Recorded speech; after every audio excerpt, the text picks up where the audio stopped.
Welcome back. I thought it would be about time to give you guys an update. I have finished with the painting the chassis. I ran out of the, actually I thought it was satin nickel and it was matte nickel. But anyway, I ran out of it and I went to the store to grab some satin nickel. And I don't know about your guys' local Home Depot, but the one closest to me seems like people have spray paint parties in their spray paint section. So I went to grab one that didn't have paint all over it and accidentally grabbed the wrong color. So I picked up titanium metallic.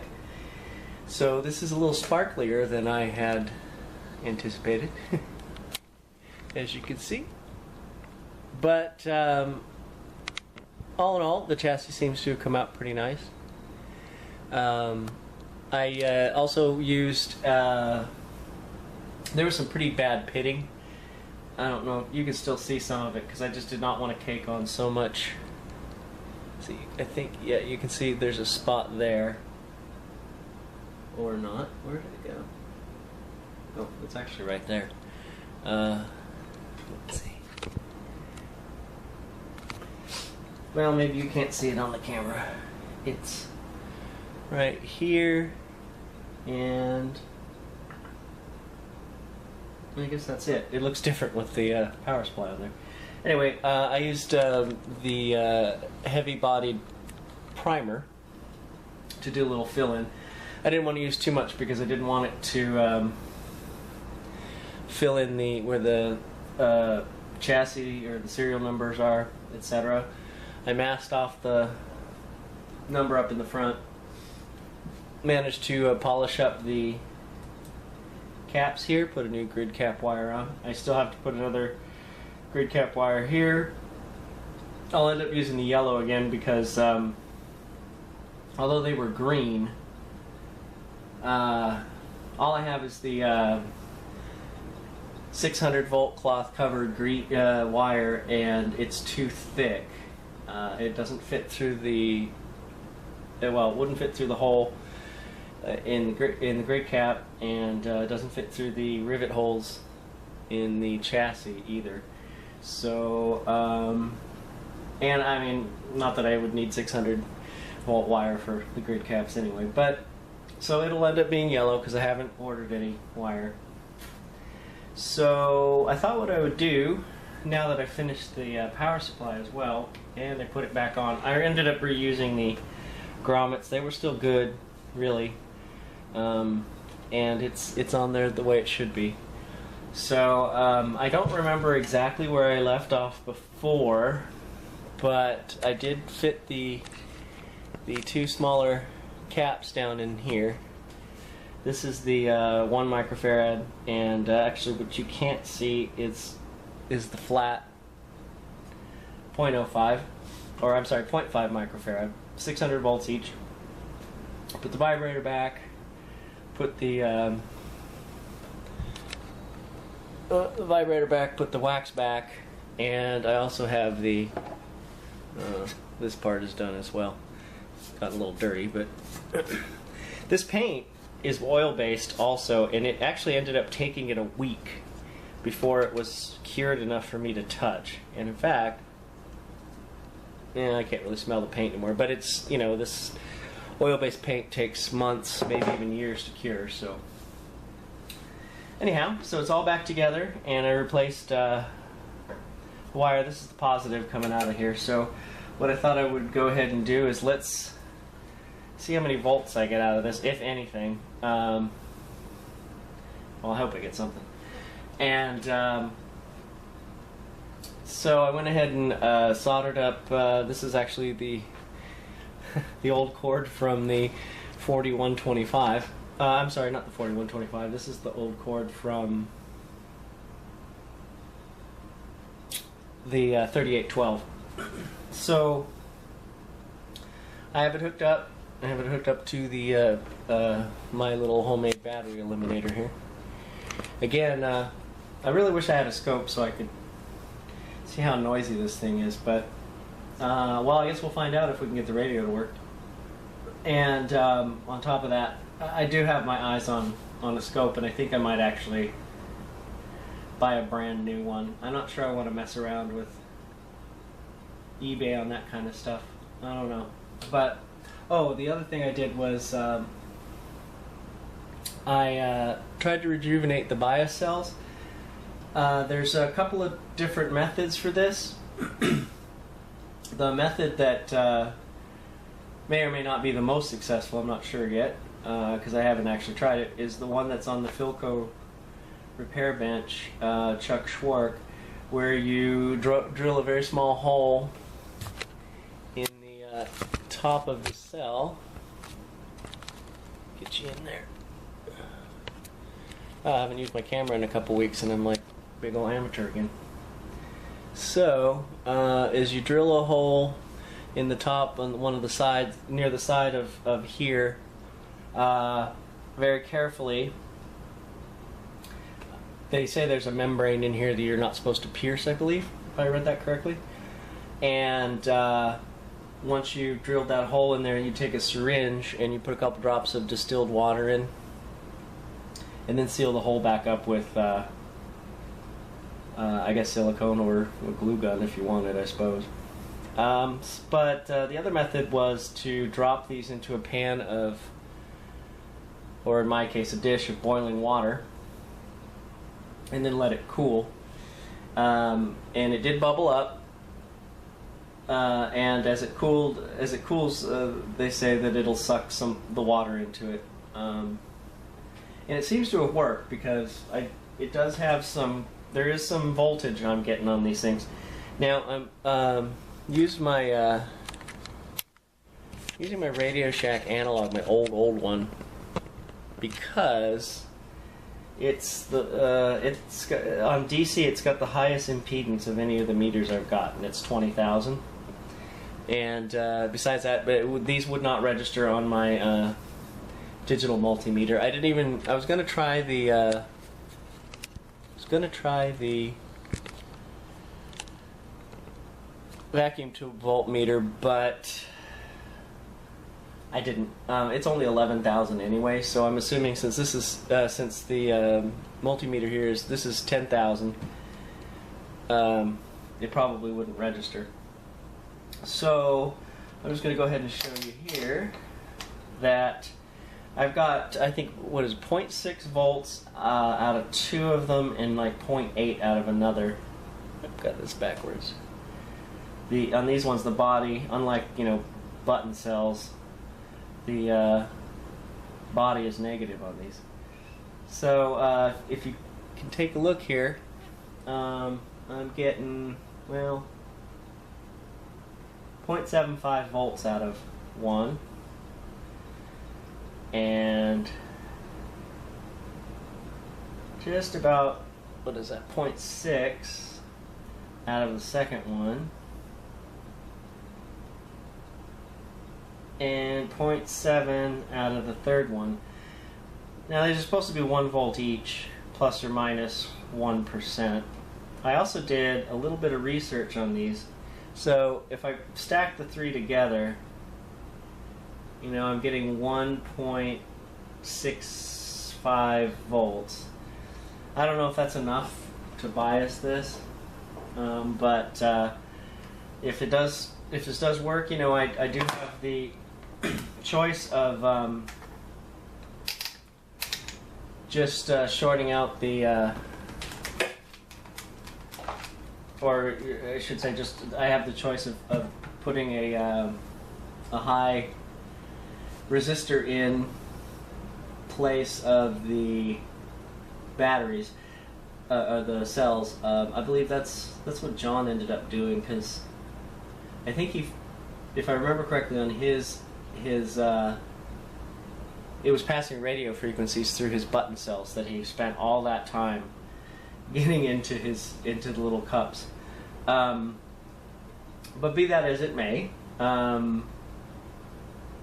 anyway, I'll see if they work. If not, I'm going to have to probably post something to ask, because generally you put if I read these correctly, 4.7 to 10 mega ohm resistor in place in the circuit there. I'm assuming that would be to replace, where is it? So the bias cells are, where are they? Oh, here they are. So the bias cells are here. Let's see if I can. My focus seems to be going in and out. So the bias cells are here, or that's the, that's where it is on the schematic. And positive to ground, and the negative comes up to this 490 k ohm resistor, and then goes to the grid of the 32, and then it is also coupled to a 0.01 microfarad capacitor, which then goes through a 25,000 ohm resistor, comes along here. Is that right? Can't see that I'm getting a glare from my lights. Yeah, so it comes across here, goes up to the grid of the first IF amp, and it also connects to the grid on the detector oscillator. Yeah, so if I've got it correct, I'm assuming I would replace this with a 4.7 to 10. When I looked at the tube data, unless I misread it, the tube data was mentioning not to go over 5 mega ohms for a 30 tube. Again, I guess I would post and ask about that. Anyway, so if I can get some audio out of this radio, maybe I'll mess around with it and see what the difference is. So I did a little bit of research on the bias cells. People were saying on the Antique Radio Forum that, I can't remember what they were thinking. But anyway, so what I'll tell you is what I discovered. According to Mallory, and that's, I guess we could probably also take that with a grain of salt, because, they were the company that invented them. So, according to Mallory, by using these cells in lieu, their example used one cell. Their example was that by using one cell you would get better performance, and it was a big price break. According to Mallory, it was going to cost, at the time, it would cost 30 cents for a grid resistor and a capacitor to get bias. And their sales gimmick on this was that a cell was 18 cents. So if you're producing 100,000 radios, that's the deal. And of course they also claimed that the performance on these was better, and that since they were no load, that they would last for a very long time, at least as long as a resistor or a capacitor. So according to what I was reading from Mallory's own advertisement stuff, was that you would get better performance, and it cost less to use bias cells for your grid, your bias there. So, interestingly enough, it also appeared that the bias cell fad came and went almost very quickly. Looked like it lasted from about 36 to maybe 40, if even that long. And it also looked like Philco, Silvertone were the biggest advocates of using bias cells. So anyway, just a little bit of trivia for you. So let's go ahead and move on forward. Let's see if we get any power out of this. And if we do, I guess I'll start recapping. So let me grab my thingies here. Alright, so negative. I'm going to put this upright.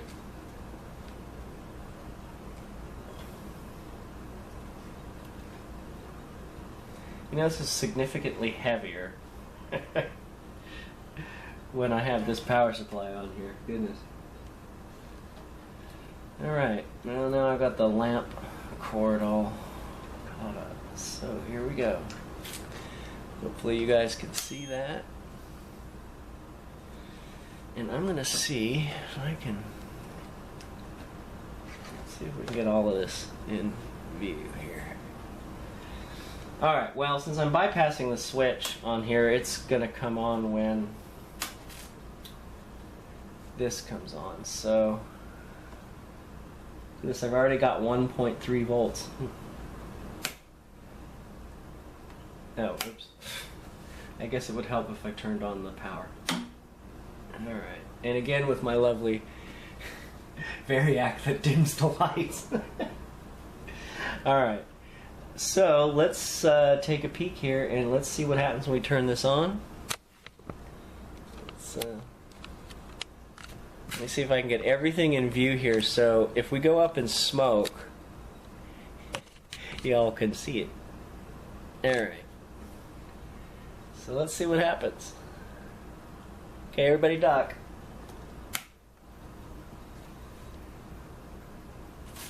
Well, I hear the vibrator. Although, well, that voltage is bouncing all over the place.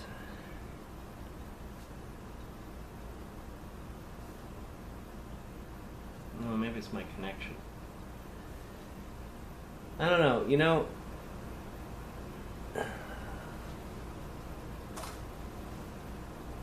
I mean, the vibrator is working, but it is making... It's being weird. It's kind of pulsing. And can you see what the voltage is doing here? The DC voltage? Let's see.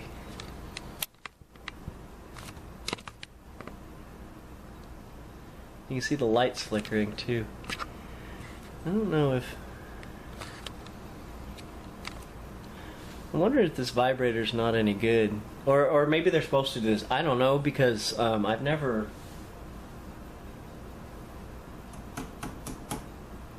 well,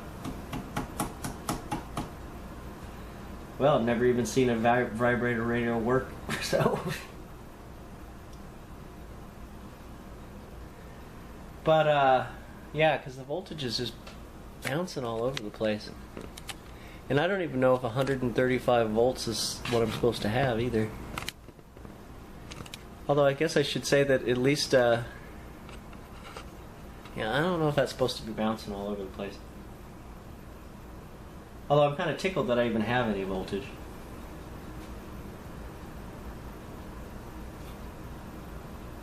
I don't know if you guys can hear the vibrator. It kind of sounds like its modern equivalent. Entirely different purpose. So I've got 140-ish volts. You know, maybe isn't that something? Didn't Dennis say it should be around 140? I'm trying to remember. I have to look around my comments. But I also don't know what happens with this after. You know, I don't have the power supply really hooked up to anything. So for all I know, I could be destroying the vibrator. But yeah. I wish you guys could hear this. The vibrator's not nearly as loud as I thought it would be. Of course, there's all that rubber in there too. So, okay, well, welcome back. I had to pause there for a second because somebody has not cleaned off his, or had not cleaned off his SD card, and I ran out of room in the middle of recording. Anyhow. So, as I was saying, I At least I don't think. I don't know. Maybe I'm. I don't know if there's a problem with this, or if it's because there's no load on it. I don't know if it's supposed to be pulsing like this. It may very well be because you know, there are more chokes and filters inside this radio than I've ever seen in an AC radio, especially one from the 30s that usually would have a transformer. So I guess we'll kind of move forward and see what happens. So I could very possibly need a new vibrator. If so, that's going to be fun to find, because this particular vibrator, as I checked later, the pinouts on this are not the same as the vibrator the other synchronous vibrator I have. So this may be a little tough puppy to find. But anyway, this video has drug on a lot longer than I had expected, so I'm going to go ahead and end it now, and I guess I'll get to work with capping. I also have been busy. I've got a surprise to show you guys, a fun restoration that is sort of radio related, but it could also be TV related. But I will say it is not a television, because I haven't mastered radios, so I'm not even venturing into the could kill you in a second voltages. As it is, I've already been shocked. I guess I never shared that with you. I got shocked on the 3812. So, or no, I'm sorry, on the 4125. Anyway, I am babbling, so I'm going to wrap this up, and I'll see you guys soon, and thanks for watching. Okay, just a quick addendum. I wanted you to notice, look at how long it is taking these capacitors to drain. I turned this off just after I turned the video off, and I guess without a load on there, it's just going to take it a while. So, anyhow, best not touch it, I suppose, and I'll just wait to see how long it takes for this to drain down to a respectable voltage. Anyhow, again, thanks for watching, and I'll see you soon.